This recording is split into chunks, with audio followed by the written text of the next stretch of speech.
नीलगिरी रे राहुल गांधी को कुश पुतलिका दाह कले बीजेपी कर्मी। भारतर पार्लियामेंट इतिहास रे आज एक कलंकित अध्याय लिपिबद्ध हेबा एथिरे संदेहर अवकाश नहीं। आज पार्लियामेंट परिसर रे एक अभावनीय घटना देखिबाकू मिलिछि।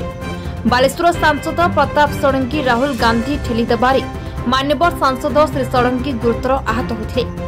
तांको संगे संगे राम मनोहर लोहिया हॉस्पिटल रे भर्ती करा जाय चिकित्सा चलितबा जणा जियछि। राहुल गांधी को एभली कार्यकू देशव्यापी निंदा करा जायतिबा बेले तांकर जन्ममाटी नीलगिरी रे तार प्रभाव देखिबाकू मिलिछि। एभली घटना को नीलगिरी बीजेपी पक्षरु तीव्र निंदा करा जबा सह दुर्गा मंडप निकट रे राहुल गांधी को कुश पुतलिका दाह करा जायतिबा देखिबाकू मिलिछि। एने नीलगिरी विधायक संतोष कुमार खटुआ समेत बीजेपी समस्त वरिष्ठ नेता तथा शह शह छामुआ कर्मी उपस्थित थिबा देखा जायछि। जनता जन आक्रोश रु निश्चित भाव में आज जो कुश पितलिका दाह होची ये कांग्रेस दल को छाड़ी बाकी आउ अन्य दलर समस्त लोक मैंने एटा निंदा करछंती।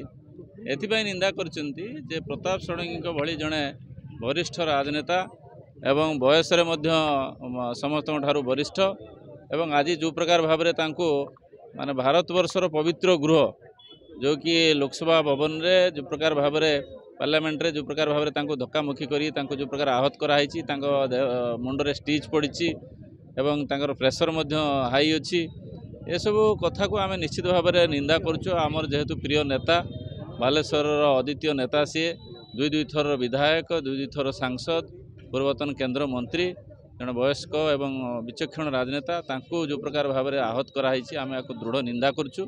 आउ जो शब्द निंदा कले या कम हम से आज समवत जनता समस्त मिसिकी आज राहुल गांधी तांकर बयस केते कम तांकर पुओ बयस हेबे सी जो प्रकार भाव में माने अशोभनीय आचरण करने सहित धक्कामुखी करछंती आम तीव्र निंदा करुँ।